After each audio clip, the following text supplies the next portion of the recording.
siguiente, por favor. Primero vamos a definir qué es una urgencia psiquiátrica. Va a ser la situación en la cual el paciente va a tener un trastorno del pensamiento, del afecto o de la conducta que ya son disruptivos, por lo cual el paciente, la familia o la sociedad va a considerar que requiere una atención inmediata. La siguiente, por favor. Y existen tipos de urgencias. El primer tipo de urgencia es una alteración psicológica que ha comenzado de forma aguda. En este vamos a encontrar la ansiedad, el pánico, la depresión y el trastorno de adaptación. También vamos a tener el riesgo, el tipo de urgencia en el cual el paciente va a presentar un riesgo de daño, ya sea hacia sí mismo o hacia otros. En este vamos a encontrar la agresión, el suicidio y el homicidio. O bien en donde se van a tener comportamientos desorganizados, donde vamos a encontrar la psicosis y el delirio. La siguiente, por favor. Las causas de la consulta psiquiátrica de urgencia van a ser las siguientes. La siguiente, por favor. Vamos a tener al paciente suicida, el cual se va a caracterizar porque va a tener ideas, amenazas o intentos de suicidio y va a acudir a la urgencia cuando se encuentre este paciente alcoholizado, que haya consumido algún tipo de droga, que se encuentre en depresión, esquizofrenia, que haya tenido algún trastorno de pánico o que tenga situaciones de gran tensión. En la depresión vamos a tener que se va a caracterizar por una profunda tristeza, pérdida del interés por todo, disminución de las funciones psíquicas, y esta depresión nos puede llevar a las ideas de suicidio y va a pasar a ser también un paciente suicida. Las causas de atención que van a tener va a ser un inicio abrupto, que tenga insomnio, inquietud, pérdida de interés, disminución del apetito, libido baja, sentimientos de desesperanza, culpa y minusvalía.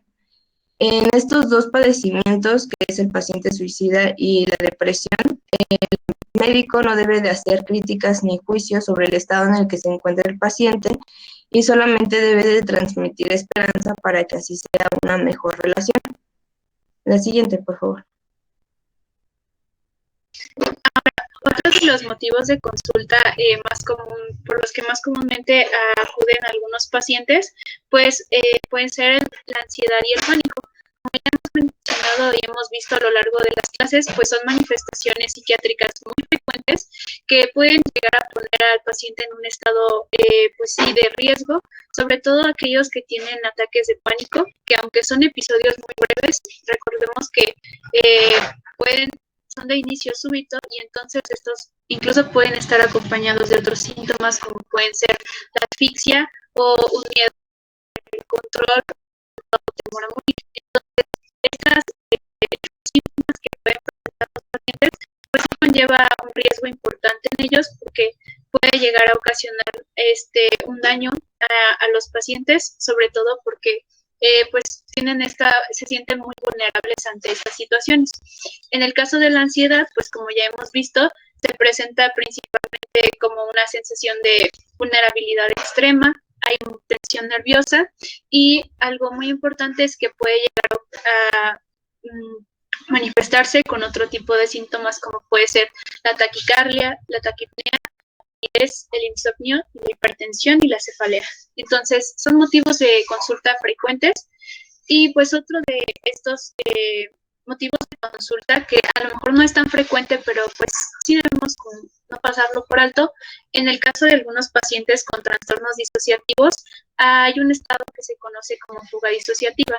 En los pacientes, digamos que se separan por completo se separan un poco de la realidad, su conciencia se encuentra alterada y entonces incluso pueden llegar a desarrollar como una nueva identidad, ¿no? Por un momento se olvidan por completo de quiénes son y pues durante este tiempo, en este estado, pues pueden llegar a ocurrir muchas cosas y pues ellos no lo van a recordar. Entonces es importante pues no perderlo de vista, no es tan frecuente como el suicidio o los trastornos de ansiedad y depresión, pero pues es importante conocerlo. La siguiente, por favor.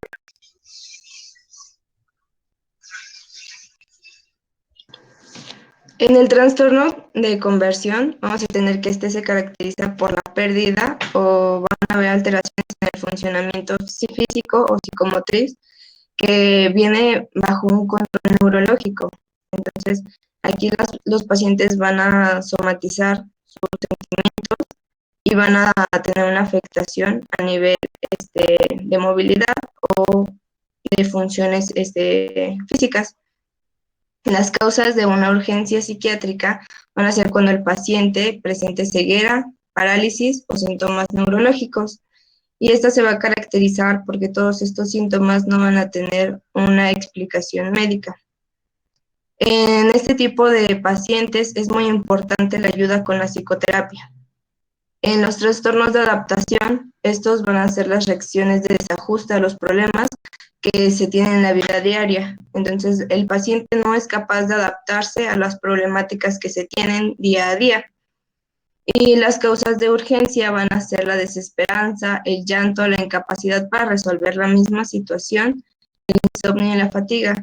En este tipo de pacientes, el médico debe de aclarar cuáles han sido los precipitantes, cuáles son los desencadenantes para que tenga estos síntomas.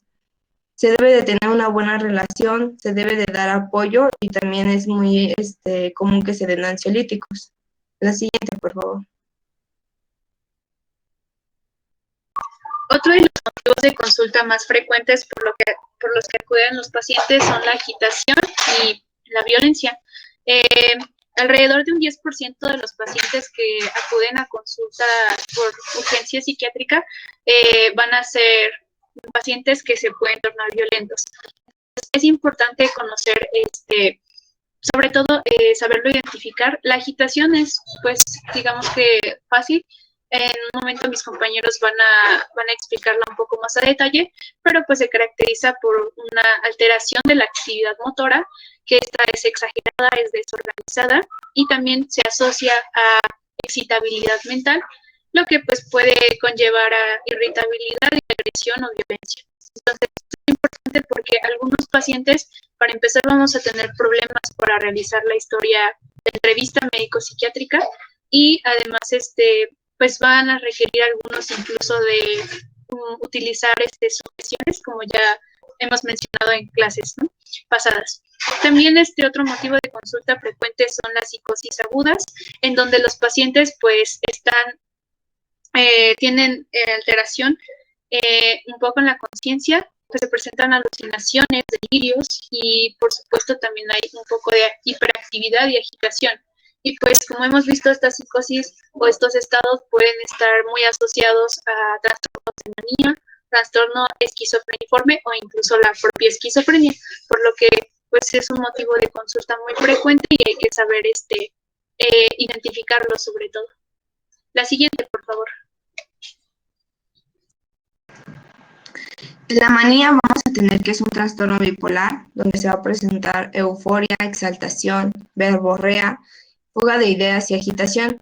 Este se va a volver un problema y causa de urgencia cuando se tenga mucha falta de sueño, el uso de sustancias estimulantes y enfermedades neurológicas o bien carencia de vitaminas por falta de comida y que también nos van a generar síntomas neurológicos. En estos pacientes deben de ser internados y a la familia le debe de aconsejar que tome medidas necesarias porque hay una posibilidad que se utilice pues económicamente mucho dinero, entonces pues, se les debe de notificar. En esquizofrenia es totalmente lo mismo, correspondiente al internado, a alguna clínica psiquiátrica y del dispendio económico. La esquizofrenia es el trastorno que se va a caracterizar por alteraciones en la personalidad, alucinaciones y que va a tener una pérdida con el contacto en la realidad. En estos pacientes vamos a tener una agitación muy grave, agresión, ideas de persecución y alucinaciones. En este trastorno, el médico debe de lograr que el paciente acepte su medicación para que lleve un buen control. Se debe de hospitalizar y la actitud del médico debe de ser realista y firme. La siguiente, por favor. Estos ya los vimos la clase pasada, pero únicamente como un repaso, porque pueden ser igual motivos de consulta frecuentes por los que acuden los pacientes. El delirium, como ya hemos visto, tiene un inicio agudo y puede acompañarse de algunas otras manifestaciones, como puede ser las alucinaciones, hay alteración de la conciencia y pues, una desorientación cronopsíquica. Hay estado de agitación y también una disminución del contacto con el entorno. Entonces, algunos pacientes pueden llegar en este estado y pues iba a dificultar un poco el realizar la entrevista psiquiátrica de inicio y debemos saber identificarlo y diferenciarlo de lo que es la demencia. Como ya hemos mencionado, aunque el término, como había mencionado la doctora, está ya un poco en desuso, recordemos que la demencia tiene un comienzo gradual, se va a presentar deterioro de la memoria y algunos otros síntomas acompañantes, como pueden ser la afaxia y la agnosia, además de algunas otras alteraciones de las funciones mentales superiores y alteraciones de la conciencia. Entonces, también son dos motivos de consulta muy frecuentes por los que pueden llegar a acudir los pacientes. Y pues, la siguiente, por favor.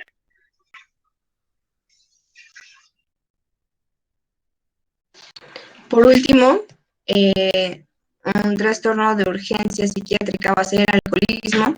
Este se va a caracterizar por el abuso excesivo de y que se va a crear una tolerancia y una dependencia. Vamos a tener tres etapas en las cuales se puede encontrar el paciente. Una va a ser la embriaguez patológica, en donde la conducta solo es compulsiva, furiosa y desorganizada. Otra en donde es el delirium tremens, en donde ya se debe de hacer cuidados paliativos, pero hacia enfermedades que ha desarrollado por el alcoholismo, como la neumonía o cardiovasculares. Y la alucinosis alcohólica, que en el paciente ya tiene riesgo de suicidio, homicidio y debe de internarse, pero ahora en una institución psiquiátrica. La siguiente, por favor. Vamos a tener indicadores de los trastornos mentales orgánicos. Estos indicadores deben de darnos la pauta para saber que el paciente está presentando un trastorno. Deben de ser de comienzo brusco, de horas a días. Pueden ser en personas mayores a 45 años o pueden debutar hasta los 65 años. Van a ser personas que van a presentar alucinaciones, pero su juicio va a estar preservado y se va a llamar alucinosis. Puede tener alucinaciones visuales, olfativas o sinestésicas, en donde el paciente va a sentir la misma alucinación, como si se le subieran hormigas, pero no están hormigas ahí. Y el curso psiquiátrico puede dar pistas, por ejemplo, el acceso, que puede durar de minutos a horas, la reacción del paciente en el mismo trastorno, la fase en la que se encuentra, que puede ser de días a meses, cómo fue el brote y cómo ha sido el curso, el proceso, el desarrollo de esta enfermedad.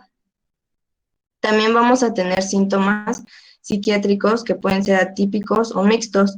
En los atípicos se van a presentar principalmente síntomas depresivos y ansiosos que van a ser muy intensos y pueden no tener una buena respuesta al tratamiento. Y en los mixtos van a ser elementos de un síndrome en el cual va a estar muy confundido el paciente. Sí, en estos indicadores de sospecha, anterior, gracias.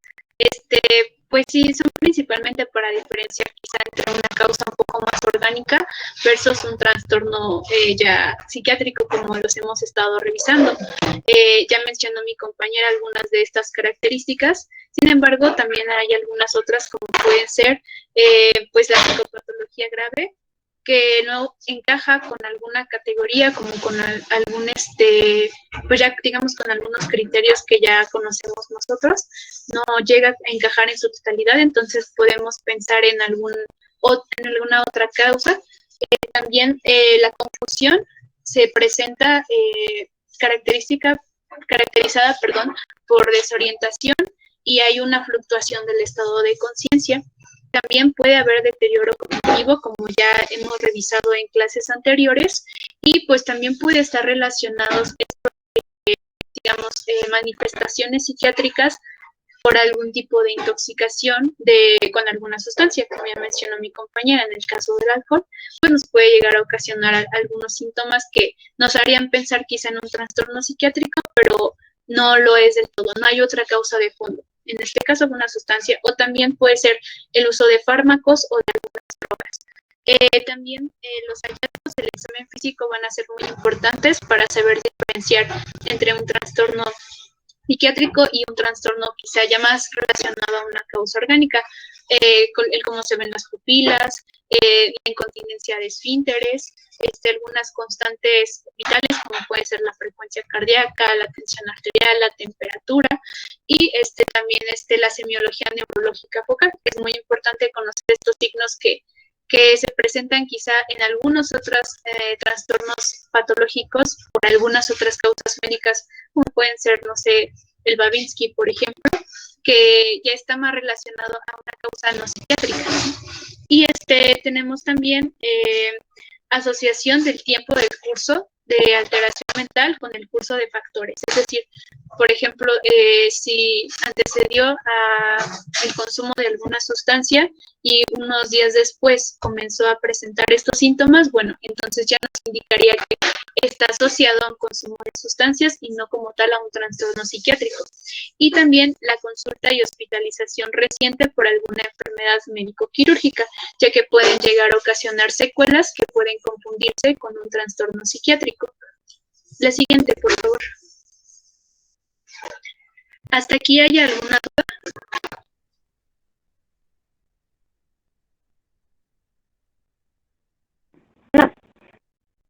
No, sí, está bien. Ok, muy bien. Entonces continuamos con el tema. También si la doctora quisiera agregar algo o comentar algo que comentamos ahorita, adelante.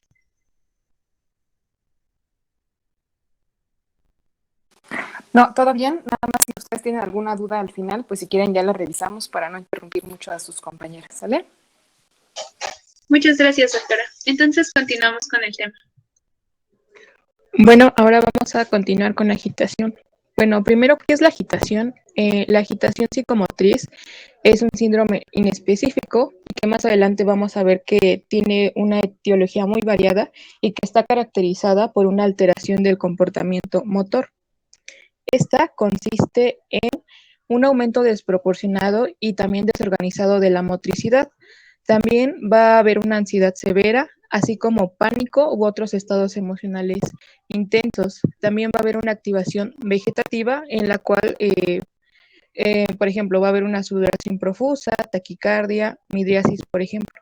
La siguiente, por favor.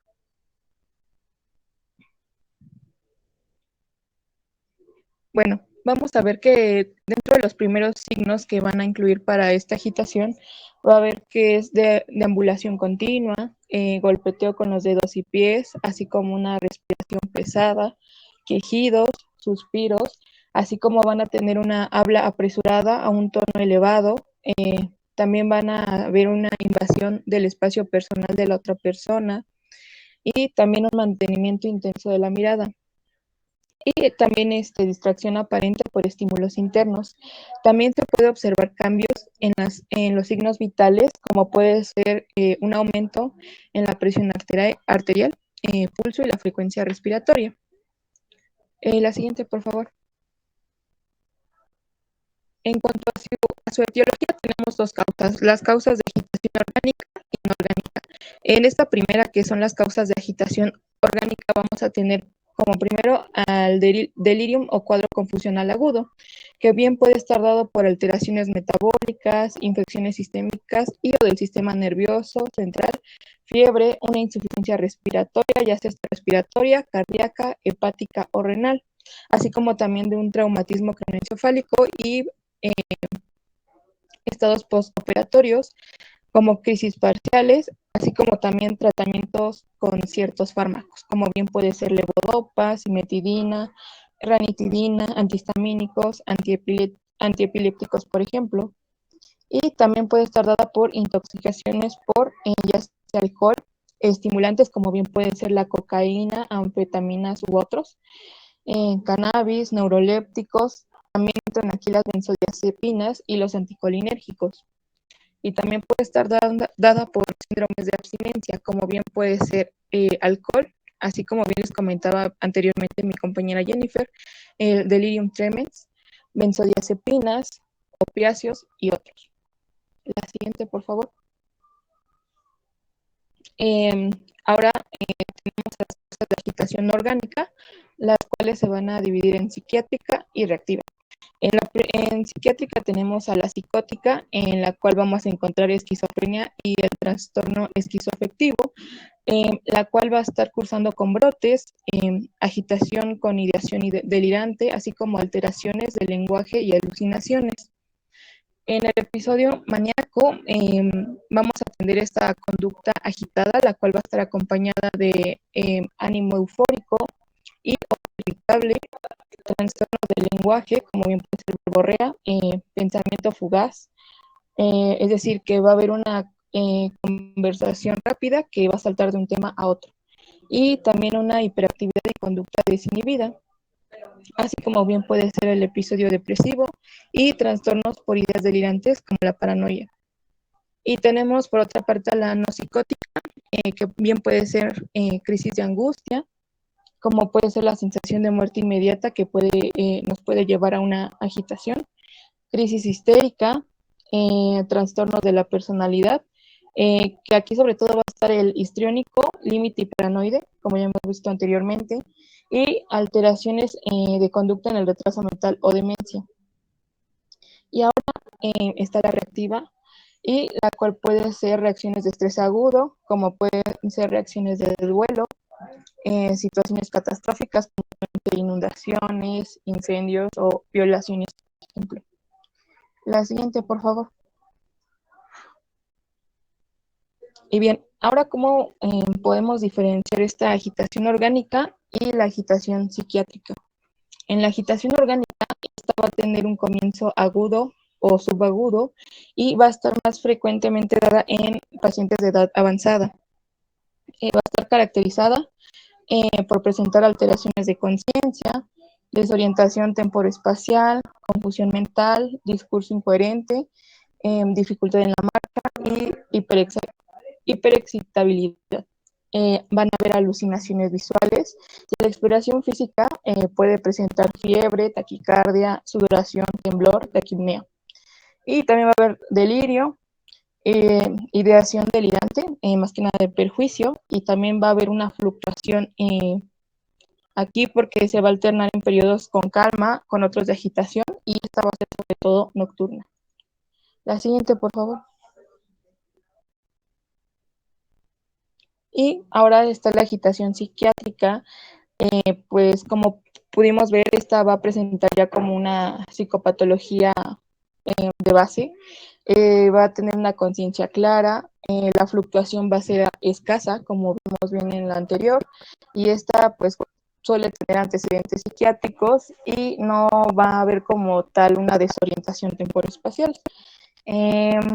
Y tanto los pacientes afectados de demencia como de retraso mental es frecuente que presenten episodios de agitación psicomotriz como respuesta a cierto malestar subjetivo, como bien puede ser el dolor, fiebre, estreñimiento o cualquier otro síntoma que les genere molestias.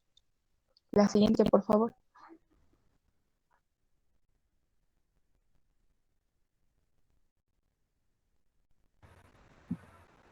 Bueno, ahora ya vamos a pasar con las generalidades del tratamiento del paciente. Y en primera valoración, además de tomar oportunas medidas de seguridad, debemos de hacer un diagnóstico presuntivo basado en el origen de la agitación. Esto para orientar más nuestro abordaje terapéutico. Es importante mencionarles que un error frecuente ante un paciente agitado es asumir que siempre el origen va a ser psiquiátrico, olvidando descartar algún proceso orgánico potencialmente vital, como puede ser, por ejemplo, una hematoma subdural, una hemorragia subaracnoidea, una meningoencefalitis, que también pueden generar una alteración a este nivel. Y vemos que la intervención escogida dependerá de las necesidades del paciente, de la gravedad de la dolencia y el tiempo y de los recursos que tengamos disponibles. Por La intervención consiste en la oportunidad de poder hablar con un profesional que sea perdón, capaz de establecer una alianza de empatía y transmitir cierta calma. Otros incluso pueden necesitar alguna medicación parenteral o atención física.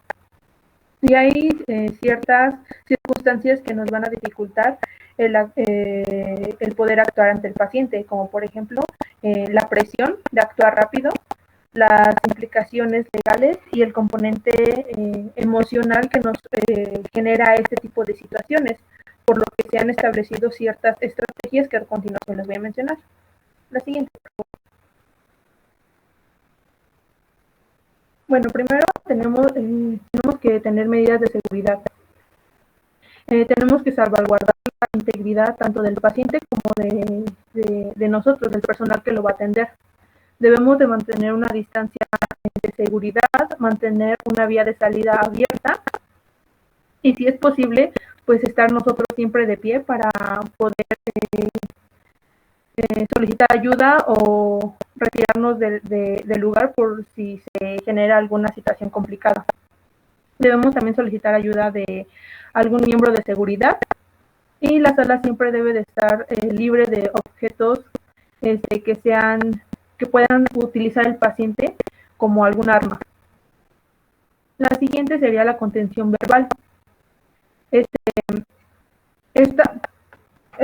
Con esta contención podemos calmar a ciertos pacientes, generalmente cuando presentan cuadros leves o ciertas agitaciones moderadas, y sobre todo cuando son de origen psiquiátrico.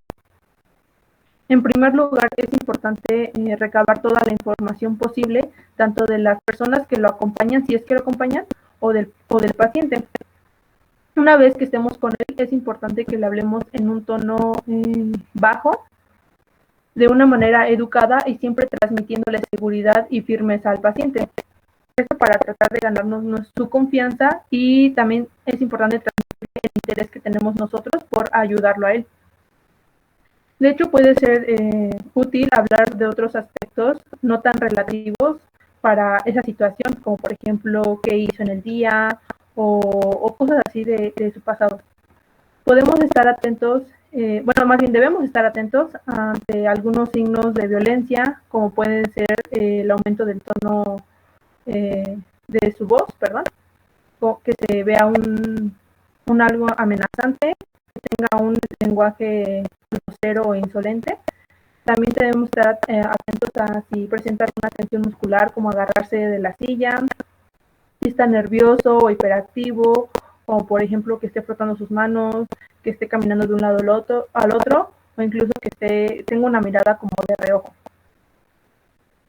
También aquí en esta parte debemos de considerar siempre la posibilidad de ofrecerle una medicación sedante por vía oral, como por ejemplo haloperidol o diazepam, e incluso parenteral. Algunos pacientes, especialmente los que sufren trastornos adaptativos, pueden aceptar. Pero en general la contención verbal no es suficiente para el manejo de la agitación orgánica. Tenemos que luego llegar hasta administrarle fármacos o incluso utilizar la contención mecánica. Y la siguiente, que es la contención mecánica, esta es una medida como un recurso cuando las otras estrategias han fallado.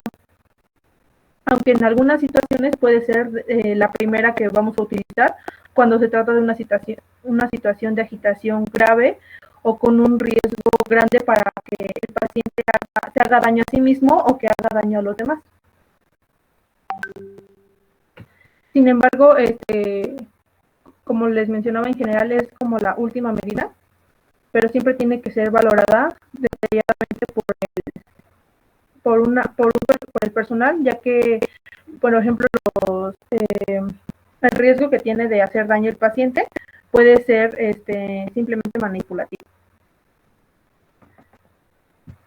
Y también está indicado para pacientes cuyo comportamiento va a dificultar, por ejemplo, la retirada de una sonda o de un catéter. Siempre le debemos de indicar al paciente el motivo por el que vamos a utilizar evitar esto y le debemos de estar, seguir ofreciendo la posibilidad de un tratamiento farmacológico. Debemos de planificar antes cómo vamos a retener al paciente. Debemos de actuar de una manera coordinada y rápida, ya que esta medida el paciente lo llega luego a tomar como algo agresivo y puede que su ansiedad y su agresividad de él. Sobre todo inicialmente, porque ya después lo habitual es que el paciente se calme después de estar sujeto. En general suelen ser necesarias entre 4 a 5 personas. Cada persona va a sostener una extremidad del paciente. Bueno, previamente ya planificado esto. Y uno la cabeza. Debemos de colocarnos guantes y se debe sujetar al paciente por las axilas con una mano, empujando hacia arriba como la articulación del hombro y las muñecas tirando hacia abajo. Esto para asegurar la inmovilidad de las, como les decía, las grandes articulaciones como son los hombros, los codos y las rodillas. Esto para limitar la movilidad y disminuir así el riesgo de fracturas, así como lo muestra la imagen que les coloqué ahí. Y una vez trasladado el paciente a una camilla, se va a proceder a colocar las ataduras en las muñecas y en los tobillos, además de unas cinchas de seguridad. Y las ataduras las tenemos que estar revisando periódicamente para comprobar la seguridad del paciente y su comodidad. En caso de que tengamos que prolongar esta medida, debemos de tratar de liberar la parte que aseguramos cada 30 minutos para prevenirle un tromboembolismo al paciente. Y el siguiente sería la contención farmacológica.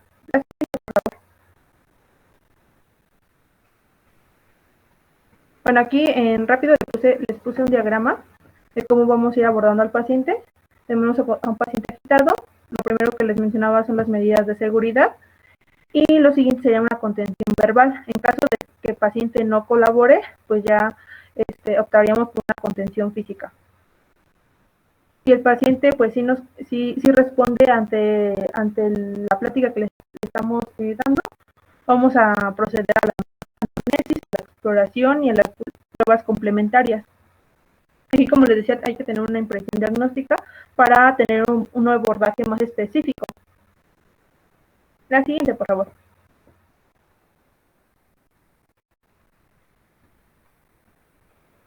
Bueno, para la contención farmacológica les mencionaba que, como mi compañera ya les había explicado, en agitación orgánica y no orgánica. En la orgánica vamos a comenzar siempre por dosis bajas de neurolépticos, antipsicóticos, preferentemente vía parenteral o por vía oral. Y la primera opción es haloperidol de 5 a 10 miligramos y las gotas se pueden dar con algún otro líquido de a 30 a 45 minutos hasta ver una mejoría con un máximo de 100 miligramos al día. Y en ancianos hay que empezar con una dosis, con la mitad de la dosis. La segunda opción sería utilizar olanzapina. Bueno, aquí entre paréntesis les puse los nombres comerciales. Y esta sería de 2.5 a 15 miligramos al día. La tercera sería risperidona, de 2 a 6 miligramos al día. La cuarta, levomeprozamacina. Esta sería de dosis de 25 a 100 miligramos. Y la última, la quetiapina, de 50 a 100 miligramos al día. Siguiente, por favor.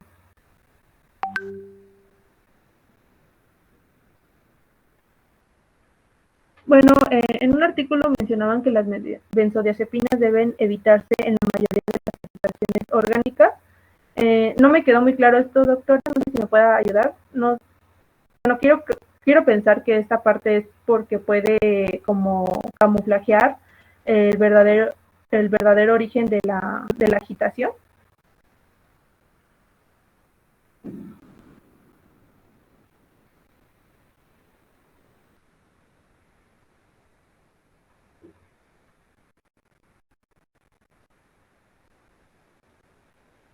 doctora.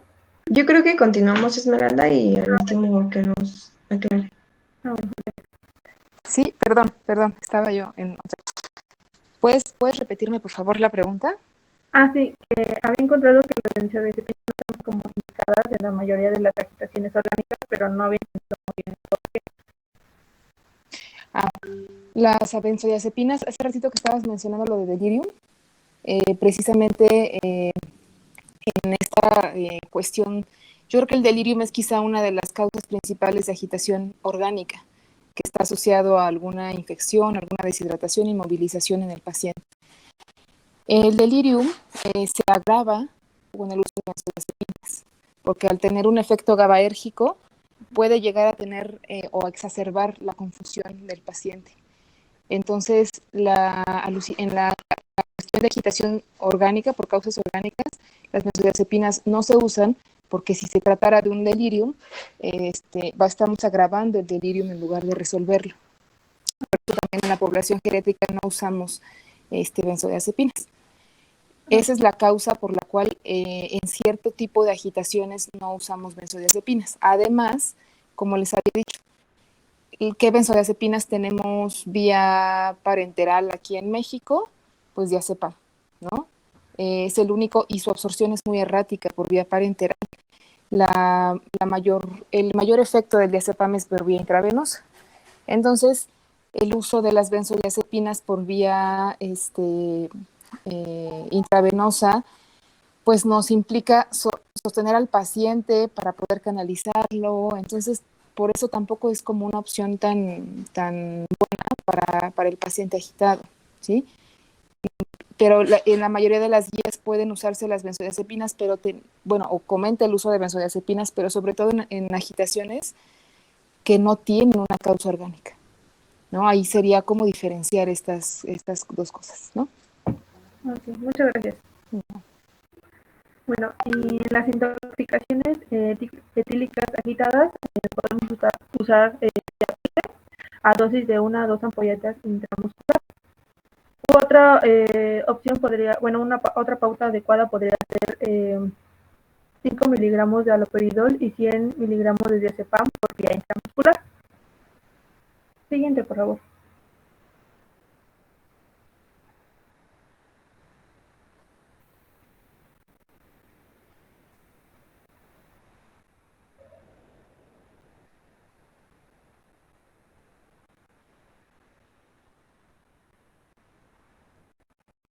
Siguiente, por favor.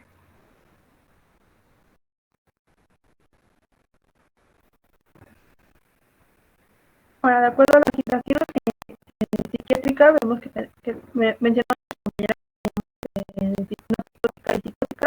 En la psicótica podemos usar las benzodiazepinas de 10 a 20 miligramos de diazepam o de 2 a 5 miligramos de lorazepam. Este último está indicado especialmente en pacientes ancianos o con insuficiencia hepática. Y en la psicótica debemos emplear el uso de neurolépticos a dosis elevadas, como con dosis de inicio, acompañado de una benzodiazepina de 500 miligramos de clorazepato diapotásico a 10 miligramos de diazepam. Siguiente, por favor.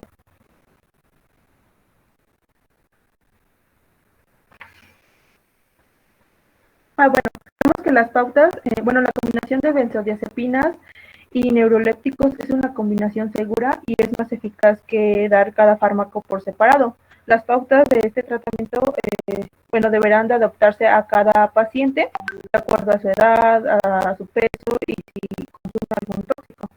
Entonces, aquí tenemos, igual se divide en agitación orgánica y no orgánica.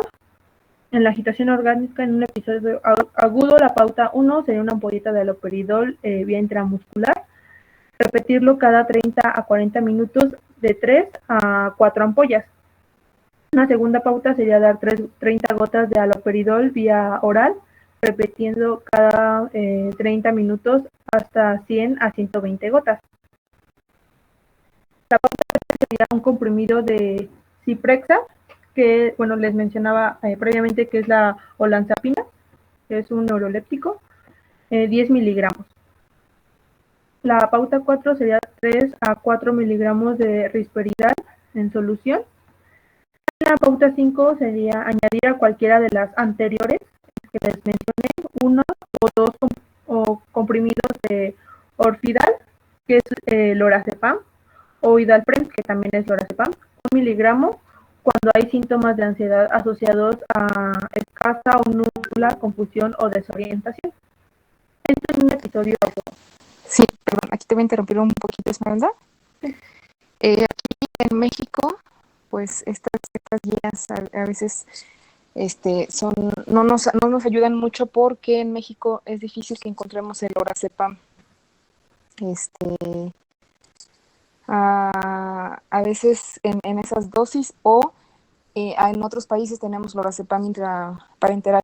Entonces, aquí el lorazepam sí es una buena opción, pero es, como dice aquí, cuando hay nula confusión o desorientación, porque si tenemos confusión o desorientación, probablemente esté tratándose y ahí sí están indicadas el uso de benzodiazepinas.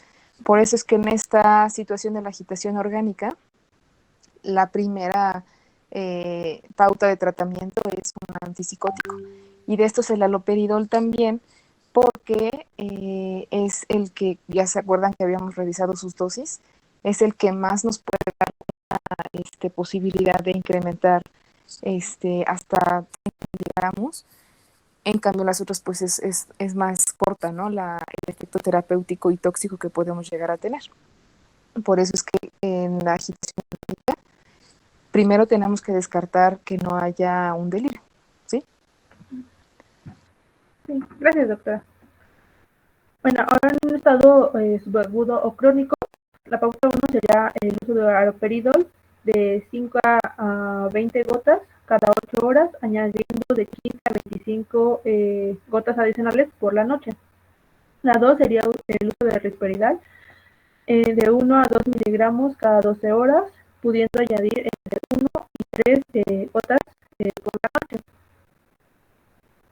El 3 sería que es olanzapina, de 2.5 a 5 miligramos cada 12 horas, añadiendo unas 5 a 7.5 por la noche. Y la 4 sería a cualquiera de las anteriores en caso de ansiedad y de escasa confusión se puede añadir los medicamentos que ya les había mencionado.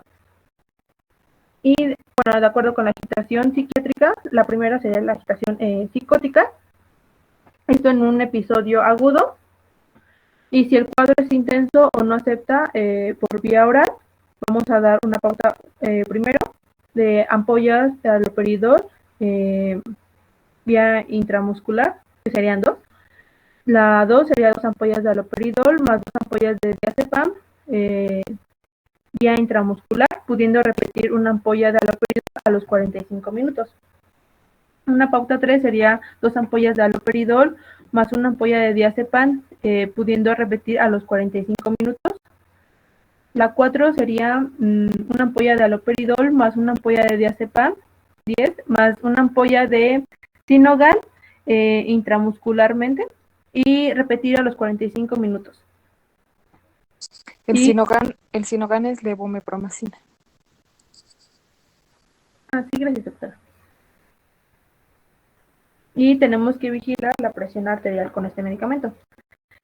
La pauta 5 sería una ampolla de haloperidol más una ampolla de diazepam, 10, más una ampolla de lorgatil de 25 y intramuscular, repetir a los 45 minutos, excepto el lorgasatil, y vigilar, como les decía, la presión arterial.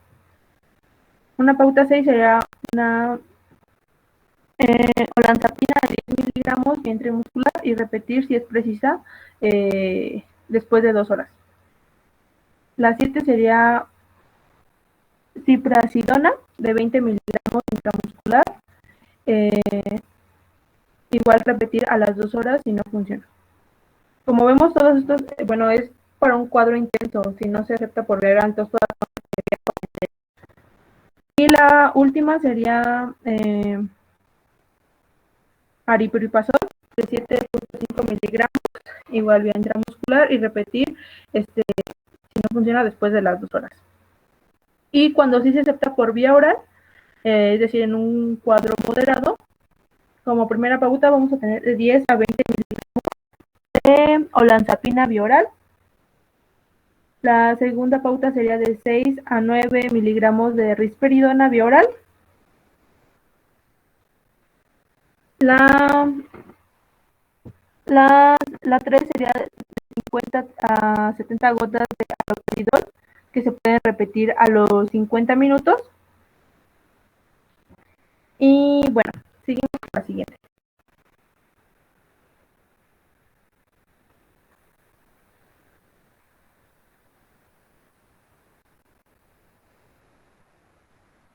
Bueno, ahora para el tratamiento en un episodio agudo, aquí también ya no las voy a mencionar todas, pero aquí está en el cuadrito.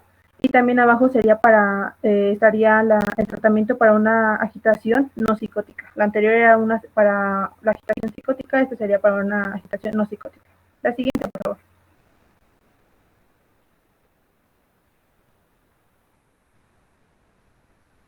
Bueno, y aquí les puse un cuadrito donde, bueno, les menciono el fármaco, su nombre, las dosis y, importante, los efectos adversos que pueden causar. La siguiente, por favor.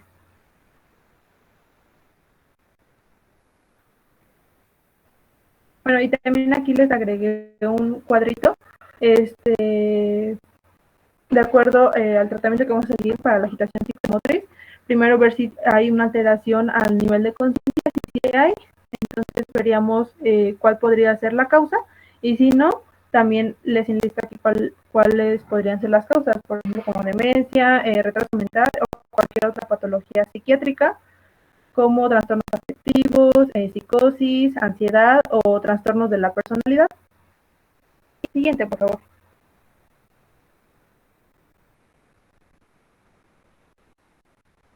Bueno, ahora vamos a pasar a hablar del suicidio. Siguiente, por favor. Vamos a ver que en psiquiatría, pues el suicidio es la principal urgencia psiquiátrica que tenemos. Y pues bueno, viene de latín, que significa matarse a sí mismo, y este se define como un acto letal que representa el deseo de morir de la persona. Y bueno, como ya lo hemos mencionado, existe una diferencia entre las intenciones suicidas y su puesta en práctica. Es por eso que necesitamos saber los siguientes conceptos que vienen en esta tablita, que vamos a tener primero la autolesión deliberada, que como tal ya son actos dolorosos autodestructivos que se realizan de manera voluntaria sin pretender morir. Vamos a ver que una ideación suicida es este pensamiento que tienen las personas para que, bueno, que sirve de agente para la propia muerte, ese deseo de querer morir. Y bueno, el intento de suicidio son estas expectativas y deseos subjetivos de realizar ya un acto autodestructivo, igual con el fin de la muerte. Y bueno, ya como tal el suicidio, pues ya es la muerte autoinfligida. Esta se necesita tener como evidencia que nos hagan ver la persona que pretendía morir. Y bueno, vamos a ver las tentativas de suicidio y tentativas de suicidio fallida. La primera es el comportamiento autolesivo, que tiene un resultado no mortal. Igual, se necesita haber evidencias de que la persona sí pretendía morir.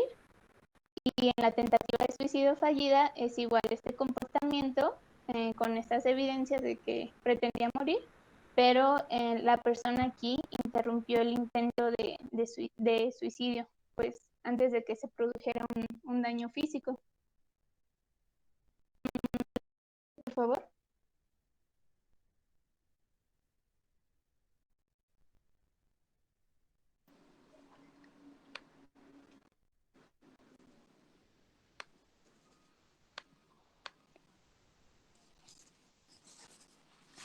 Bueno, compañero, un poco de la epidemiología. Bueno, el suicidio ha sido un problema que ha azotado a la humanidad a lo largo de toda la historia. Se ha presentado pues, desde épocas eh, remotas y últimamente en los siglos XX y XXI pues se ha tenido un índice global mantenido en torno a los 12 suicidios por cada 100.000 habitantes. Esto pues es un índice relativamente bajo si se compara con otras expectativas de otras enfermedades. Sin embargo, la alta incidencia y su persistencia a lo largo de la vida cotidiana pues es lo que lo hace un problema de salud pública. En México, según el INEGI, se tiene registro de que en 2018, del total de muertes que hubo, en total fueron 705.000, 6.710 fueron atribuibles al suicidio. Entonces, esto nos genera una tasa aproximadamente del 5.4% por cada 100.000 habitantes. Se ha observado que la mayoría de estos casos de suicidio ocurren en su mayoría en hombres en comparación con las mujeres, explicándose así una tasa del 8.9 comparado con la de 2 en mujeres. Y otro aspecto importante a destacar es que se presenta también en niños, adolescentes y jóvenes que representan un número de 641 casos de fallecimiento por lesiones autoafligidas. Bueno, en esta tabla se puede observar la distribución en porcentaje del total de muertes por suicidio de acuerdo a la edad. Se observa que el 10% fue atribuible a niños de 10 a 17 años, el 34% a jóvenes de entre 18 y 29 años. Para adultos de 30 a 59 años se obtuvo el 37% y pacientes de mayor edad de 60 años pues fue el 9%. Esto es importante analizar debido a que aunque esto muestra una proporción que se habla hacia los adultos, si observamos las gráficas del INEGI, el ancho de la población actualmente en México se está desviando hacia los extremos de la vida, como son los ancianos y los niños. Entonces, aunque estas proporciones suelen ser bajas, pues el número de incidencia pues es mucho mayor. Entonces, si lo comparamos con los pacientes de 30 a 60 años o más, pues los pacientes que mueren de 10 a 29 años pues ocupan prácticamente el mismo porcentaje. Entonces es un aspecto importante que hay que tomar en cuenta. Y esto representa un problema a nivel nacional debido a que estos pacientes pequeños, pediátricos y jóvenes pues tienen acceso o ideaciones suicidas que pues los conllevan a cometer actos autoafligidos que los conllevan a la muerte. De acuerdo al INEGI, se tienen datos de que el 88% de estos jóvenes aplicaron una técnica de ahorcamiento. El 6% fue por envenenamiento y el 3% de estos jóvenes tuvieron acceso a un arma de fuego y fue como lograron su cometido. En esta tabla se puede observar la tasa de suicidio en niñas y niños, de sexo y en total se observa que se ha mantenido prácticamente a lo largo de los años, pero como reitero, justamente el ancho poblacional pues ha aumentado, por lo que aunque su tasa se ha visto mantenida, pues el número de suicidios ha ido en aumento. Y en esta última tablita se observan justamente total el total de porcentajes de actos cometidos por hombres y mujeres de adolescentes de entre 10 y 17 años. Como ya había mencionado, pues el principal método era el ahorcamiento. El segundo método más utilizado por mujeres fue el envenenamiento, mientras que en hombres el segundo método más utilizado pues fue el arma de fuego. Entonces, son los tres principales parámetros a considerar dentro del suicidio en jóvenes para tener una visualización del ambiente en el que se encuentran estos pacientes y poder detectar oportunamente eh, sus posibles factores de riesgo de los que nos hablará la doctora Montserrat. Bueno, vamos a ver que aunque es imposible predecir con exactitud el suicidio, pues hay numerosos factores de riesgo, ¿no? Que nos pueden servir de ayuda a nosotros como personales de salud para disminuir el riesgo en estos pacientes. El factor de riesgo por el que vamos a empezar es la diferencia entre sexos. Como ya lo habían mencionado, la frecuencia del suicidio en los hombres es 4 veces superior al de las mujeres. Esto es independiente de la edad y de la raza. Aunque aquí es importante mencionar también que los intentos de suicidio o la ideación suicida son 3 veces mayor en las mujeres que en los hombres. Esta diferencia que se da es por los métodos utilizados, ya que en los hombres pues es más probable que utilicen, no sé, armas de fuego, ahorcamiento o una precipitación desde lugares elevados, y las mujeres por su parte pues suelen tomar hasta una sobredosis de sustancias o veneno, y pues esto hace que pues no sea como tan seguro que sí logren el suicidio. Por eso es que tienden a fallar un poquito más estas mujeres. En la edad, los índices de suicidio aumentan con la edad, y bueno, en el Kaplan venía que en los varones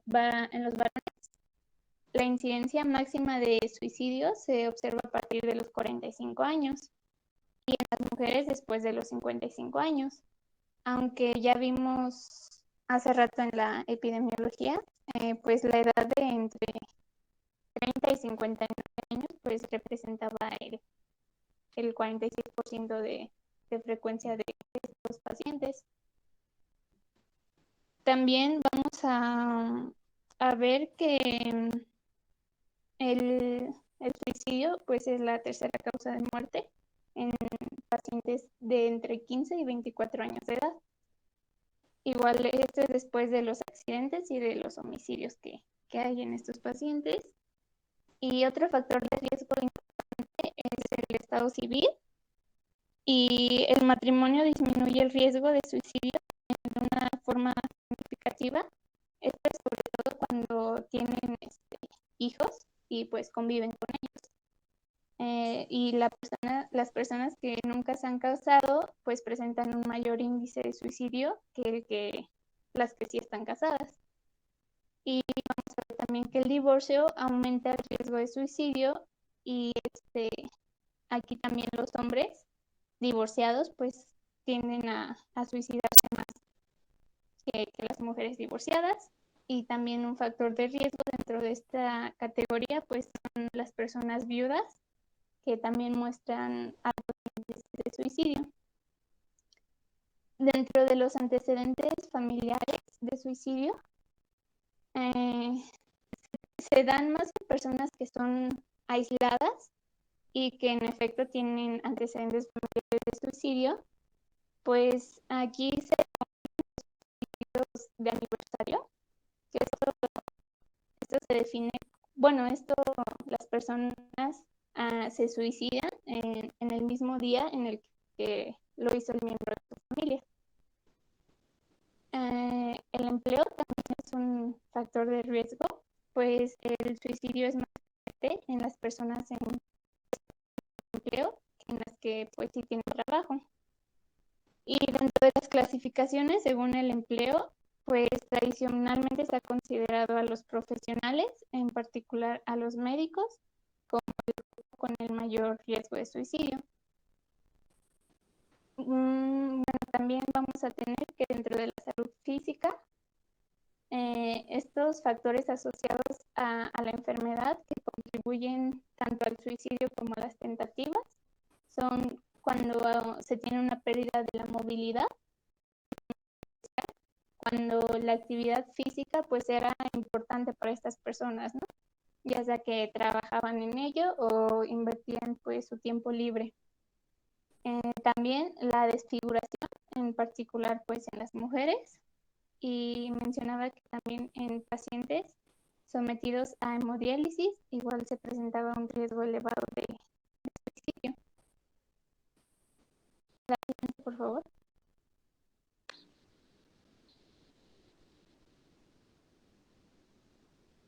Y bueno, vamos a tener los pacientes psiquiátricos dentro de estos factores de riesgo.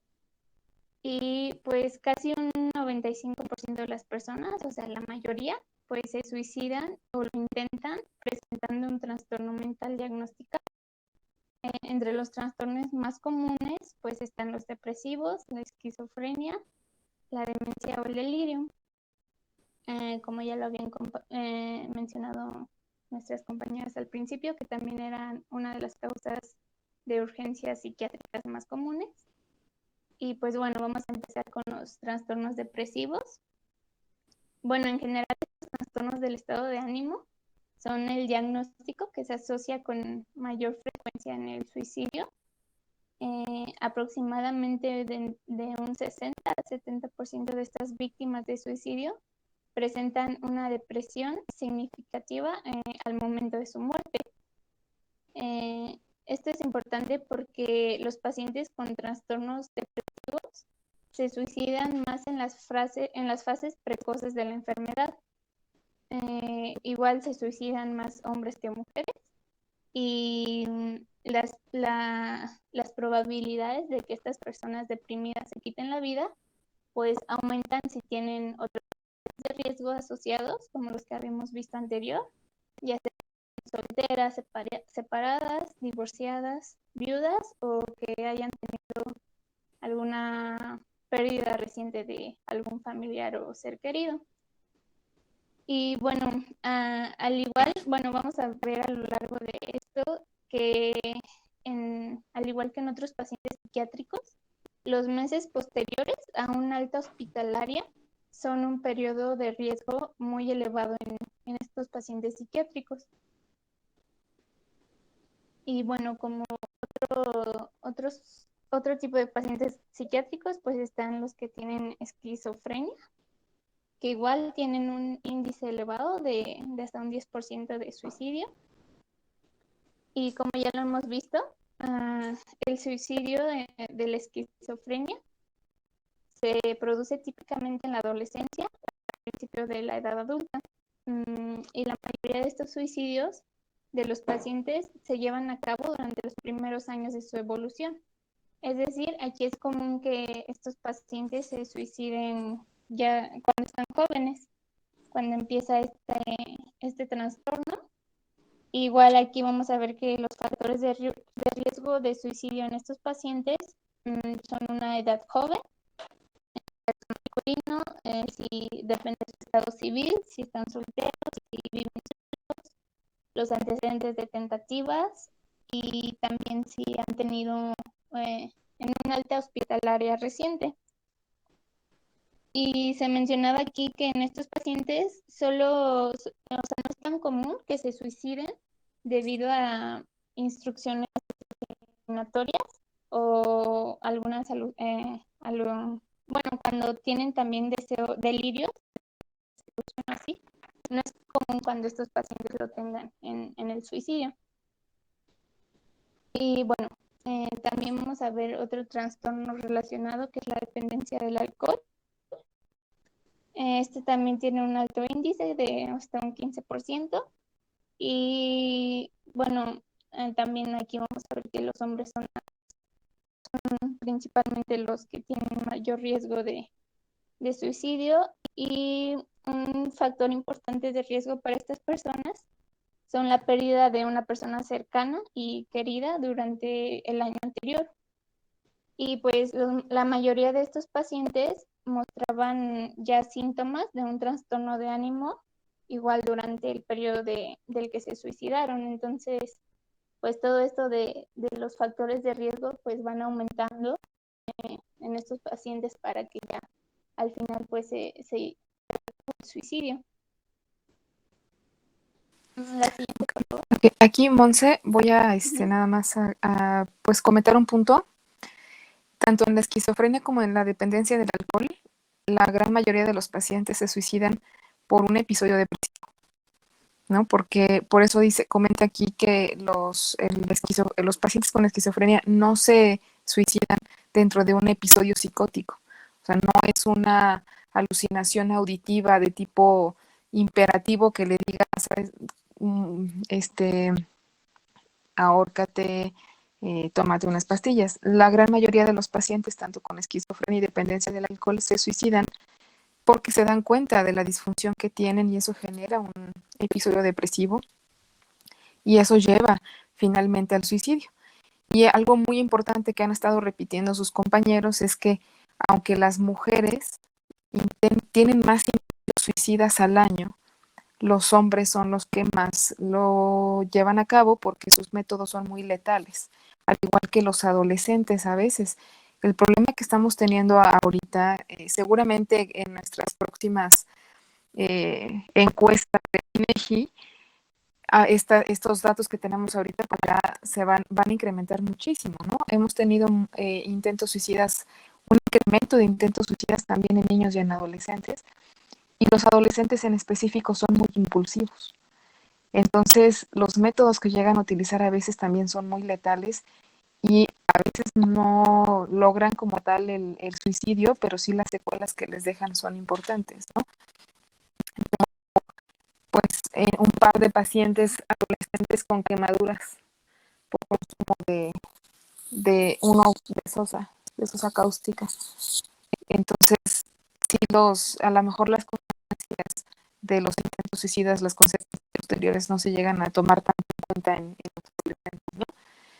Entonces, sí es importante que aunque tengamos que estamos viendo un paciente con esquizofrenia, un paciente con demencia, un paciente con dependencia de alcohol, cocaína, lo que sea, siempre descartemos que no haya episodios depresivos y que siempre les preguntemos si no están teniendo ideas o fantasías de muerte, porque aunque no pareciera, la mayoría de los pacientes que se suicidan, que logran suicidarse, no avisaron, no amenazaron, no tenían un indicio las personas que vivían con ellos de que lo iban a hacer. Entonces, es importante que siempre tengamos que descartar estas ideas en un paciente que tenga o que esté cursando con una situación complicada de vida. Uh-huh. Gracias, Monse. Sí. Un pintor, ahorita no me acuerdo, tenía, y poco a poco dejó de tomar sus pastillas y él pintaba y cómo él se veía.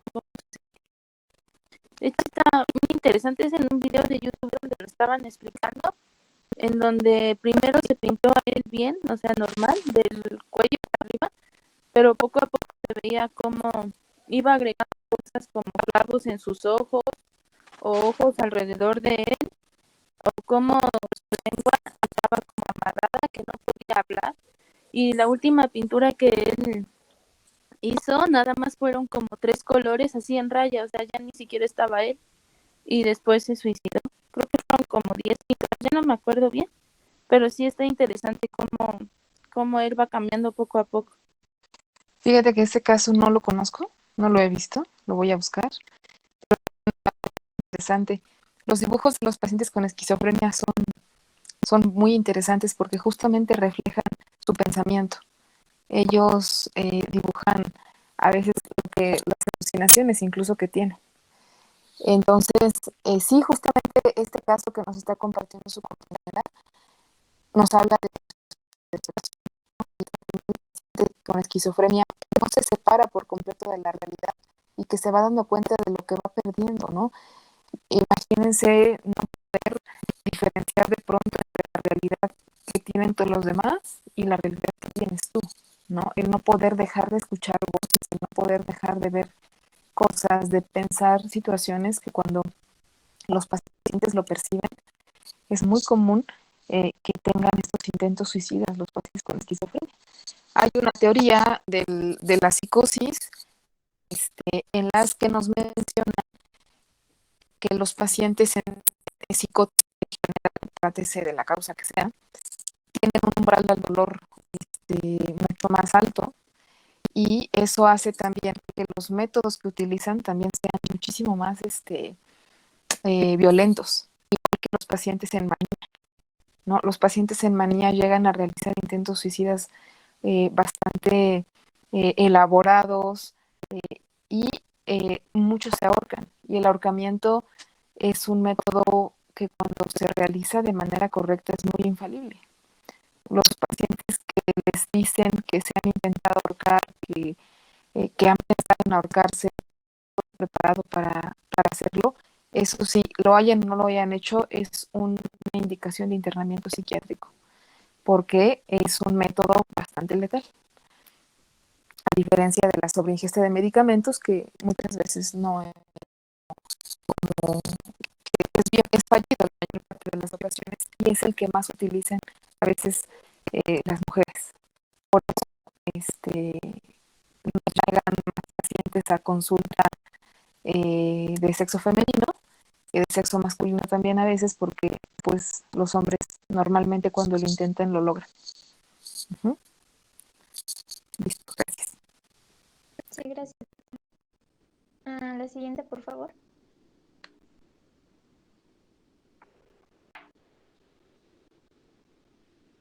Y bueno, igual dentro de estos pacientes psiquiátricos vamos a tener la dependencia a otras sustancias. Y bueno, aquí en el libro mencionaba que la tasa de suicidios en personas con dependencia a la heroína es 20 veces superior a la de la población, pues, en general. Y estos factores predisponen a conductas suicidas en estos pacientes, como es la disponibilidad de la cantidad de esta droga, el uso intravenoso, el trastorno de personalidad. Suele ser un trastorno de personalidad antisocial asociado en estos pacientes. La forma de vida que llevan estos pacientes, que pues suele ser caótica, y la impulsividad. Entonces, estos son como factores que todavía predisponen más a las conductas suicidas, y en especial cuando estos pacientes pues están deprimidos y, como ya lo había mencionado la doctora, intoxicados o pues disfóricos. Y dentro de los trastornos de personalidad, un trastorno de la personalidad puede determinar una conducta suicida a través pues, de varios mecanismos, como es una predisposición igual a otros trastornos mentales importantes, como los trastornos depresivos o la dependencia del alcohol, que son los principales que ya habíamos mencionado antes. La dificultad que tienen estos pacientes en relacionarse con las demás personas, y la adaptación social, igual que carecen como de esto, y la alteración que tienen estos pacientes de la capacidad para afrontar este trastorno de personalidad que tienen. Y bueno, alrededor de del 5% de los pacientes con trastorno de personalidad antisocial se suicida. Esto es porque el suicidio es más frecuente entre los presos. Y pues bueno, también como lo habíamos visto en anteriores, los pacientes con un trastorno de personalidad límite pues son más propensos por esa inestabilidad que tienen y por las amenazas de suicidio que suelen presentarse en estos pacientes. Y pues ya por último, bueno, no es por último, pero el trastorno de ansiedad pues también está muy relacionado, en especial un trastorno de pánico o de fobia social, aunque estos pacientes pues han intentado suicidarse, pero sin éxito. Entonces, aquí también vamos a ver un papel importante de la depresión que entra en estos pacientes, que aumenta el factor de riesgo de pacientes con ansiedad. La siguiente, por favor.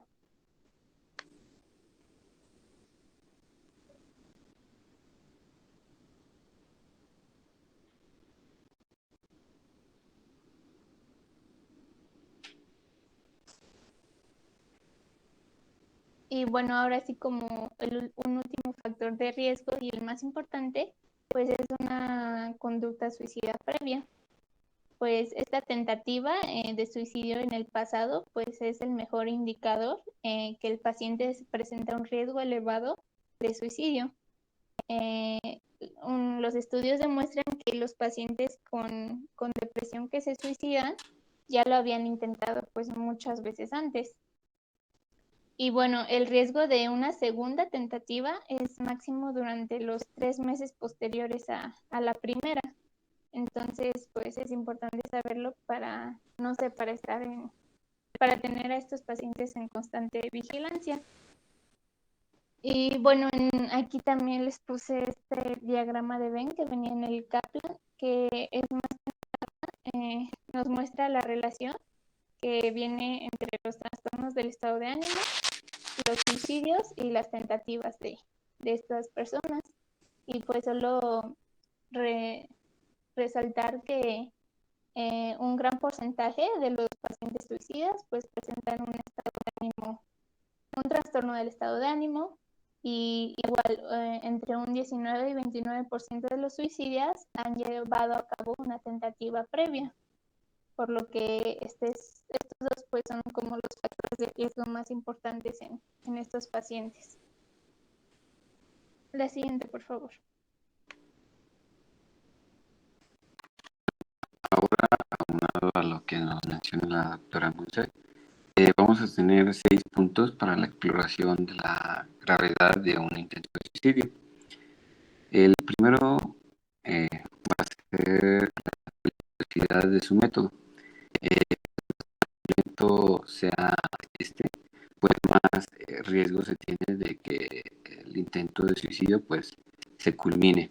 Entonces, acciones violentas como puede ser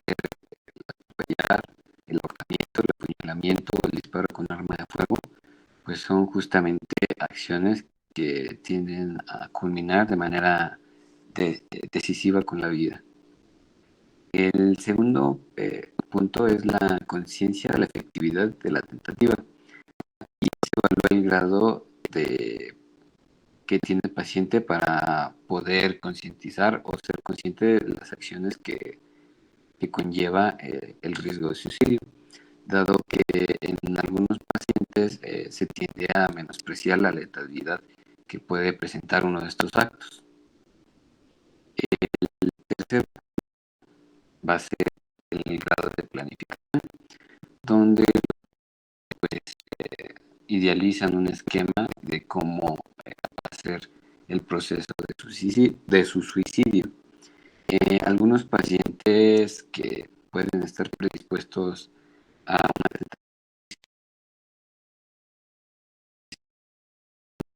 tentativa familiar, hacia seres queridos, etcétera, que han realizado testamentos o que han completado seguros de vida. Entonces hay que poner atención a estos pacientes porque justamente como menciona la doctora, pues puede ser que no no se haya hablado de manera explícita su deseo.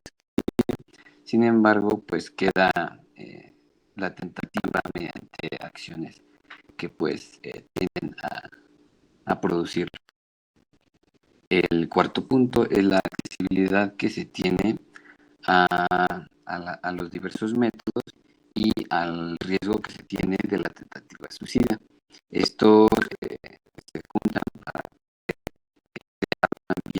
que pueda favorecer el acto, y dependiendo de se puede enfocar hacia buscar una privacidad del acto donde familiares o la sociedad pues tengan un menor acceso a su ubicación y así poder evitar el rescate. Estos pacientes que tienen fríamente calculado, pues a veces, aunque utilicen métodos poco, digamos, de alguna manera, poco lacerativos, el tiempo que transcurre entre la atención que se tiene al paciente, pues es lo que produce la muerte, como por ejemplo la intoxicación por medicamentos, donde algunas veces pues los medicamentos no tienen efectos adversos tan potencialmente graves. Sin embargo, por la dosis consumida y el tiempo de espera que hubo entre el consumo de los medicamentos y el rescate del paciente, pues es lo que lo conduce a la muerte. Y finalmente tenemos dos puntos importantes que van a estar relacionados entre sí. El primero va a ser la finalidad. Este se refiere a la búsqueda de poder comunicar algún sentimiento o algún malestar que está quejando a la persona. Precisamente es el motivo de, de realizar su suicidio, y aquí se debe de evaluar cuál es la ganancia que se tiene con esta actividad, que es a lo que se refiere el sexto punto, que es la actitud resultado, donde el paciente con esta actividad del suicidio pues busca satisfacer algún sentimiento y poder así provocar algún alivio o justamente eliminar la sensación de frustración o fracaso. Te interrumpo, Antonio, por favor. Esta tablita que nos está mostrando Antonio es muy importante, y esta se la tienen que preguntar a todos los pacientes que vean ustedes que les lleguen con depresión y con ansiedad, ¿no? Este punto que mencionó también su compañera hace ratito es importante. Muchos de los pacientes con depresión, cuando están tranquilos, cuando simplemente su estado de ánimo está bajo, pero no tienen un episodio grave, a veces no están presentes las ideas de muerte, como en los pacientes que tienen crisis de pánico. La ansiedad, no sé si en algún momento ustedes han sentido una crisis de pánico, no sé, porque les robaron el teléfono, de repente ya no lo encontraron, porque les notificaron una noticia como fuerte, que vieron alguna situación complicada y tuvieron una crisis de pánico. Esto es una sensación de desesperación, de pérdida de control. Entonces, los pacientes que están deprimidos, cuando tienen las crisis de pánico, muchas veces cuando tienen los intentos suicidas. Y normalmente estos intentos suicidas son muy impulsivos. No tienen todo la planificación, la estructuración, no saben ni siquiera cuál es la finalidad que tiene el intento suicida. Estos van a ser los intentos suicidas que en la gran mayoría de los pacientes van a llegar a los servicios de urgencias. Los intentos impulsivos, sin planificación, que se tomaron lo que encontraron a la mano, que se cortaron, que intentaron hacer algo rápido, ¿no? Pero cuando tienen pacientes, independientemente de la edad, de la gravedad, de la evolución de los síntomas depresivos o de ansiedad, pregúntenles acerca de ideas de muerte. ¿No? La primera pregunta es, oiga, ¿en algún momento usted ha pensado en querer morirse?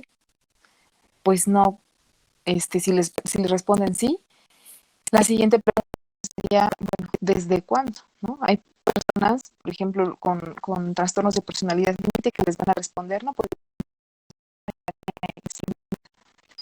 no, eso no quiere decir que no lo vayan a hacer ahora sí, ¿no? Nunca hay que menospreciar una idea de muerte, porque de repente se van a encontrar ustedes en otros servicios que cuando una paciente ya está la conoce, ¿no? Llega cada mes por cortes, llega cada mes por sobreingestas y ya al final dicen, ay, mándenla a su casa.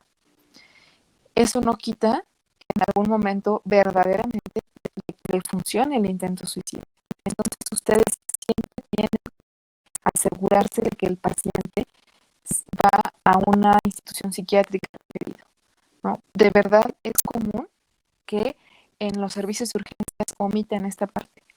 Y cuando llega el paciente ya por un quinto intento suicida que verdaderamente fue más peligroso, les preguntamos, oiga, ¿por qué no había venido antes? Algunos nos dicen, sí me mandaron, no quise venir. Y otros dicen, ¿sabe qué? Pues yo ni siquiera me sugirieron, ¿no? Entonces, cuando ustedes pregunten todo esto que les está mostrando Antonio, es, bueno, y si ya sabe cómo quiere morirse, lo ha planeado, si en cuestión de medicamentos ya investigó la dosis letal, cuándo planea hacerlo, los pacientes les van a responder que no saben, ¿no? Entonces, es una idea suicida estructura, es una idea suicida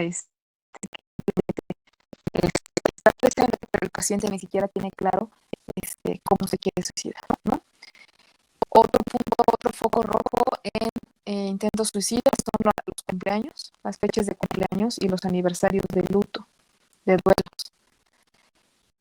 Los pacientes escogen la fecha de su cumpleaños para suicidarse. Muchos escogen un día que estén solos, ¿no?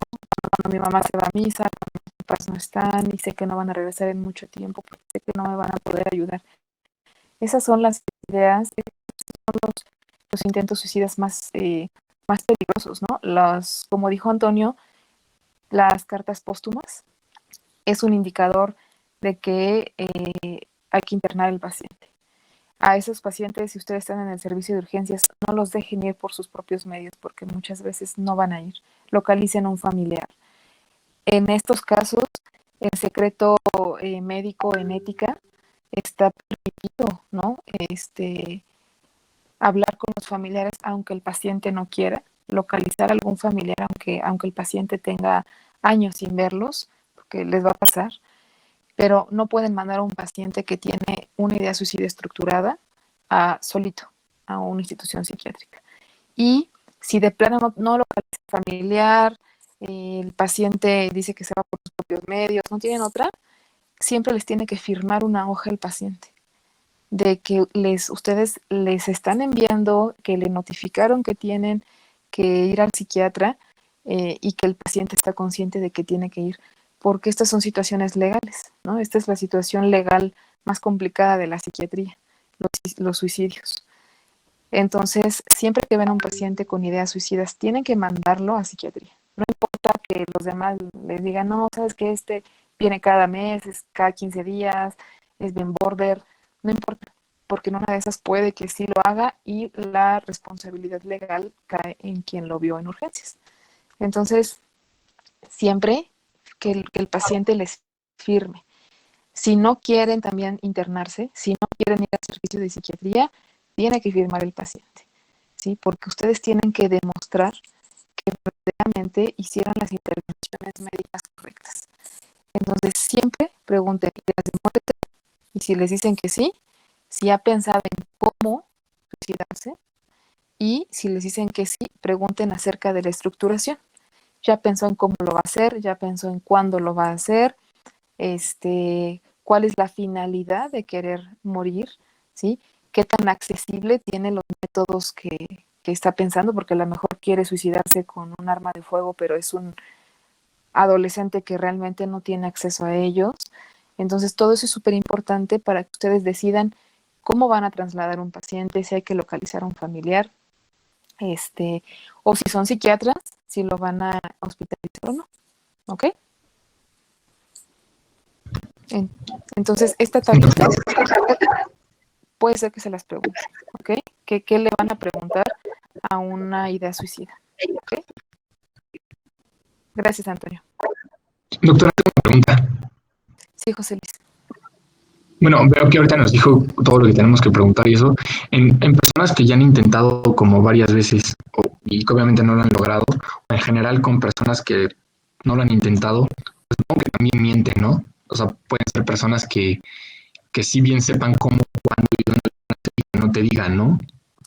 Sí, claro. Sobre todo nos van a ocultarlo cuando de verdad tienen ganas de morirse, ¿no? Entonces, sí es importante por eso que mm, traten de, en el interrogatorio de una idea suicida es muy importante hacer un buen rapport con el paciente. El asegurarle primero que la información no va a salir del consultorio, que ustedes los pueden ayudar, hacer una intervención breve en el paciente para que pueda decirles las cosas lo más abiertas posible, ¿no? Pero aquí, si el paciente te dice, sí, me quiero morir, pero quién sabe cuándo, pero tú lo ves desaliñado, con mala higiene, que ya no trabaja, una facies de tristeza, que llora durante la consulta, y aún así dices, pues sí me quiero morir, pero no sé cómo, mejor mándalo a localización familiar y mándalo en una ambulancia o algo así, ¿no? Porque estos pacientes, hemos tenido pacientes que se han intentado suicidar durante los traslados al hospital de psiquiatría. Tuvimos una paciente en el hospital donde yo trabajo que se intentó suicidar mientras esperaba la consulta de urgencias, porque a veces tenemos muchos pacientes, se fue al baño y se cortó el cuello, se cortó los brazos. Entonces, aunque ustedes estén en un servicio de urgencias, si ven llegar un paciente que está muy ansioso y muy desesperado, a lo mejor realmente podría pasarlo antes, ¿no? Antes que otras urgencias. Entonces sí, José Luis, hay que preguntar bien y si ves que el paciente como que no te está diciendo completamente la verdad, mejor localiza un familiar, porque los familiares son quienes siempre nos van a sacar de dudas de qué está pasando.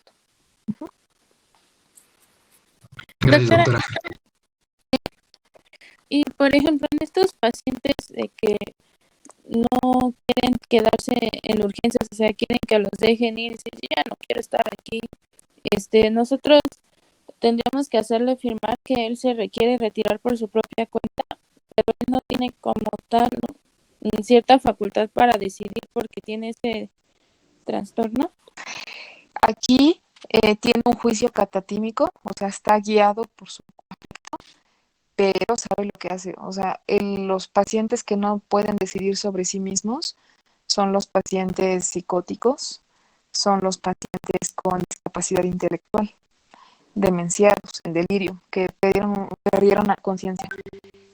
Sí es cierto que un paciente con ideación suicida, pues no está con el juicio al 100%, por eso que tienen que localizar un familiar. Lo que se hace en un adecuado protocolo es, si no localiza un familiar, ese paciente pasa a manos de trabajo social de los hospitales.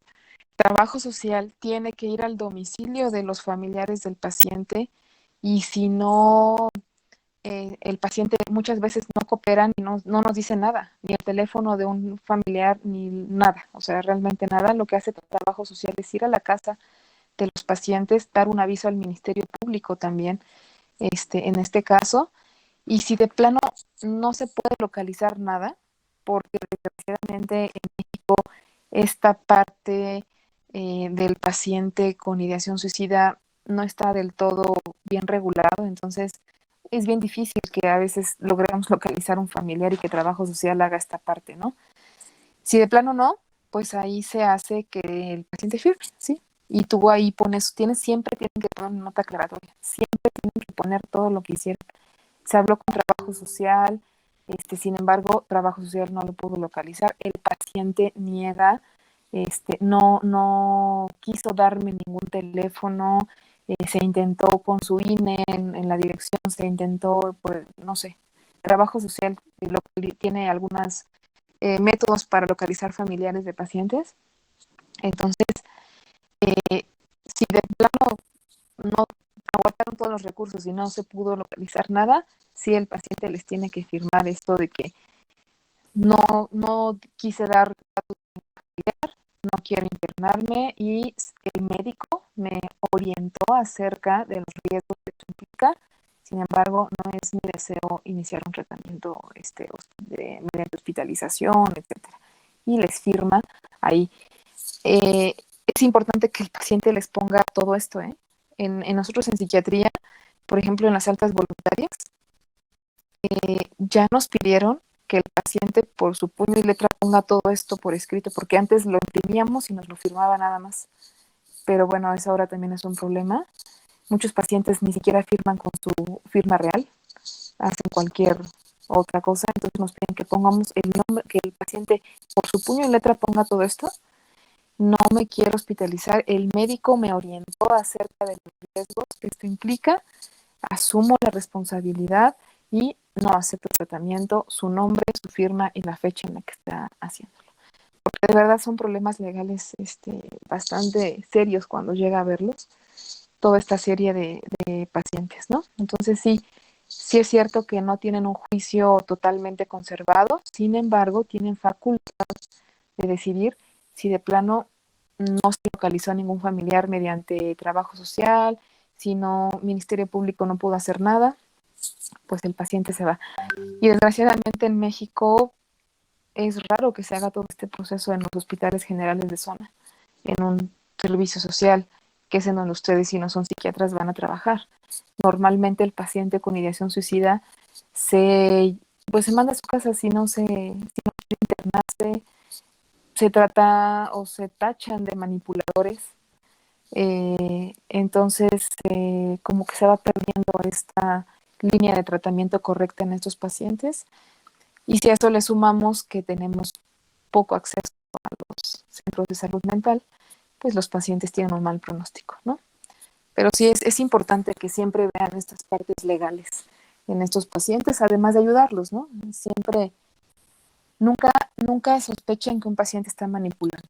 O sea, nunca digan, ay, seguramente hoy otra vez no se va a morir, otra vez no se va a suicidar.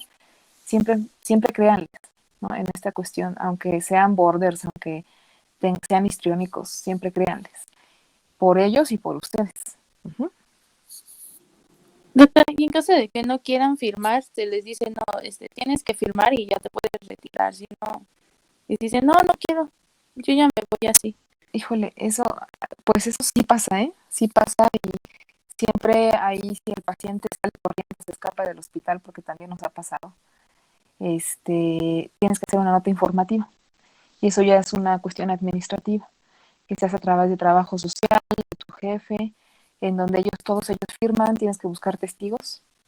Entonces, ahí se hace más bien una nota informativa a nivel administrativo y todos ellos te la firman como testigos por si pasa algo, pues tú tienes como comprobar que sí hiciste lo que tenías que hacer, pero pues que el paciente se escapó corriendo o no quiso firmarte nada, ¿no? También no se puede que lo persiga el policía y decir, ay, agárralo. Fíjate que es un problema que nosotros tenemos en cuanto al personal de seguridad. Cuando ustedes lleguen a sus rotaciones, se van a dar cuenta que los oficiales, los policías que están ahí en los hospitales, no son contratados por gobierno ni por la institución.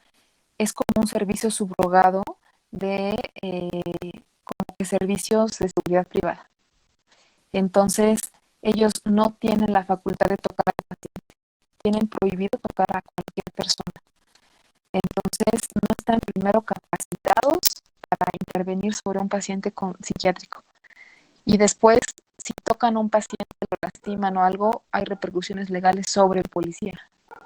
Entonces, no, la mayoría de las ocasiones van a ver que cuando un paciente psiquiátrico corre y se quiere escapar, los únicos que pueden hacer algo es el servicio de enfermería o los médicos, ¿no? Y eso, pues, muchas veces tampoco están entrenados para hacerlo. Y por eso la mayoría de los pacientes sale corriendo y nadie lo toca y pues, se escapa.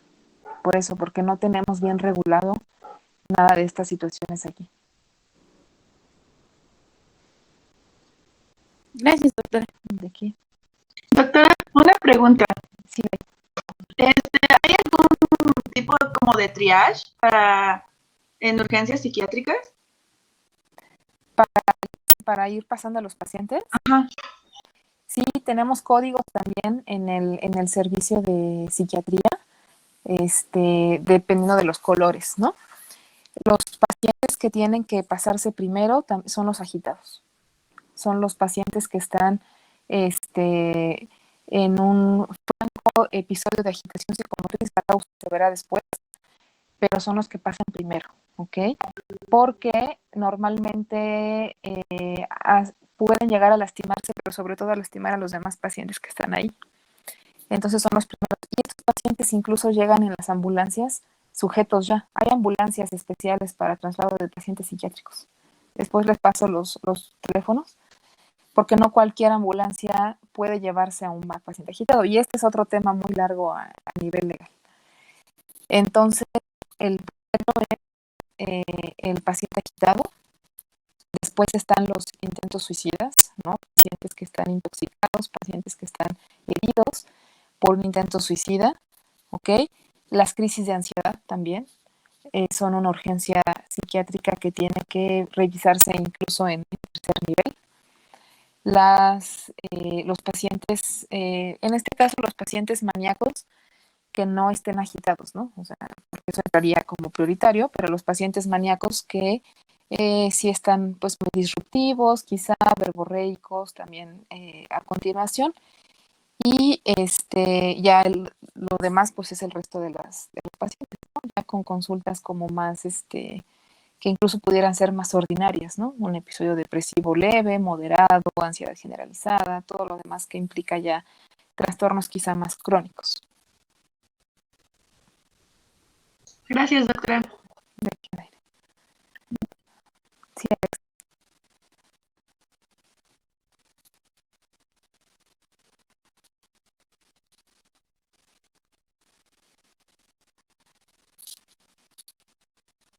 Sí, se tiene que aclarar que no cualquier servicio de ambulancia se lo va a querer llevar y eso va a ser una pérdida de tiempo. Es un vacío legal que tenemos, es un problema que tenemos. En la Ciudad de México no es tan grave porque ya hay servicios múltiples, ¿no? Pero en provincia es un problema. Hay muchos pacientes que cuando llegan los paramédicos, ¿alguno de ustedes es paramédico? Yo, doctora, José Luis, ¿te ha tocado algún paciente psiquiátrico? solamente una vez. Uh-huh. Muchas veces pasa, no sé si fue tu caso, cuando son pacientes psiquiátricos que se intentaron suicidar, que cooperan, no hay ningún problema. Ahí la ambulancia, por supuesto, que se lo puede llevar. El problema es cuando el paramédico llega y tiene que someter al paciente, o sea, tocarlo, quizás sujetarlo, porque esa es una cuestión legal. Y sobre todo cuando el paciente está en facultad. O sea, imagínense un paciente con inestabilidad emocional de la personalidad, ¿sí? Que está golpeando a su hijo, ¿sí? Y que además está amenazando con tirarse por la ventana. Ustedes llaman a la ambulancia porque no es capaz, no fueron capaces de contener al paciente. La paciente se cortó las piernas, por ejemplo. ¿Sí? Llegan los paramédicos y la paciente les dice que la familia la quiere lastimar, que no la lleven al hospital porque es la familia quien quiere maltratarla, quien la está amenazando, quien le quiere hacer daño, quienes golpearon a su hijo. ¿Qué hacen los paramédicos? ¿Le creen a la paciente, la sujetan y se la llevan a fuerza? ¿O mejor no hacen nada, ¿no? Porque legalmente ellos tampoco están capacitados para sujetar a un paciente que esté en su juicio, ¿no? Con sus facultades mentales conservadas. Por eso hay ambulancias o algunos servicios especializados en esta parte de psiquiatría, pero invariablemente el familiar tiene que hacer una notificación al Ministerio Público, ¿sí? Para proteger tanto al personal de la ambulancia como a sí mismos, porque si la paciente después de que sale del hospital hace una denuncia en contra de los paramédicos y de los familiares porque lo sujetaron en contra de su voluntad, por supuesto que puede proceder. Entonces, ahí los paramédicos no pueden hacer nada hasta que la familia primero haga una notificación al Ministerio Público y ya puedan intervenir sobre los pacientes, ¿no? No sé si aquí tú, José Luis, que eres quizá entonces más experto que yo, quieras hacer un comentario. Es que, pues sí, como dice, no se puede hacer nada. Bueno, es que las ambulancias cubren en fue un señor, un padre de familia que bueno, yo no sé, no estoy seguro, pero tenía un ataque de ira y empezó a atacar, estaban como en una reunión familiar y empezó a atacar a todos con una botella y después con unas tijeras. Entonces, y era un señor grande, muy pesado, muy alto, y ahí pues llegó la policía del municipio de Nesa y nosotros, y pues sí, literal fue someterlo, o sea, fue irnosle todos encima para quitarle las tijeras, que le pudieran poner los policías las esposas y empezar a atender a la gente que alcanzó a herir, porque sí, creo que le alcanzó a clavar las tijeras creo que era su yerno o algo así, y otras 2, 3 personas por intentarlo también como someter, pues se lastimaron. Pero pues como dice, es algo que se supone no debes hacer, pero pues, en el momento pues no estás pensando en no hacerlo, pues si estás viendo a alguien con tijeras en una mano y más gente, no sé. Sí, fíjate que José Luis, ahí ustedes tenían el apoyo de una patrulla, que creo que fue lo que les ayudó, porque si hubieran estado, o sea, sí se puede, obviamente, o sea, tú como ser humano también y como personal de salud no puedes dejar a la familia viendo nada más de lejos cómo los mata, ¿cierto? Pero quizá no se han puesto a pensar, pobres, de verdad que yo creo que admiro demasiado el trabajo de un paramédico porque son los que muchas veces se llevan el trabajo inicial y el más difícil, ¿no? A nosotros ya nos llegan bien sujetos y bien contenidos, ¿verdad? Pero legalmente, si el paciente después de que ustedes lo sometieron hace una denuncia legal, pues también ustedes hay que ver qué voy a hacer, ¿no? Entonces, por eso muchos paramédicos no se los llevan, no lo sujetan. Ya, entonces aquí lo ideal es que si ustedes llegan a tener una experiencia así, son paramédicos o algo así, siempre traten de protegerse con un oficial de policía, porque si no, las consecuencias legales, los pacientes en psiquiatría, sobre todo con trastornos de personalidad, son bien variables, ¿no? Y si están muy enojados, van a tratar de demandar a quien pueda, al policía que abrió la puerta del hospital, al paramédico. Entonces, si tienen ustedes un paciente psiquiátrico, psicótico, ahí no hay tanto problema. Pero si es con trastornos de personalidad, como el que nos está contando José Luis, siempre piden apoyo de una ambulancia, pero sobre todo de una patrulla, porque muchas veces vamos a necesitar el apoyo legal para que no nos puedan demandar. Y obviamente hacer una notificación de todo lo que está pasando, ¿no? Porque la ventaja es que hay heridos, ¿no? O sea, sí lastimaría va a ser evidente. Pero cuando no es tan evidente y además el paciente lo niega, ahí no está tan difícil. Y tú como paramédico también siempre tienes que protegerte a ti mismo, también dentro de la vía legal.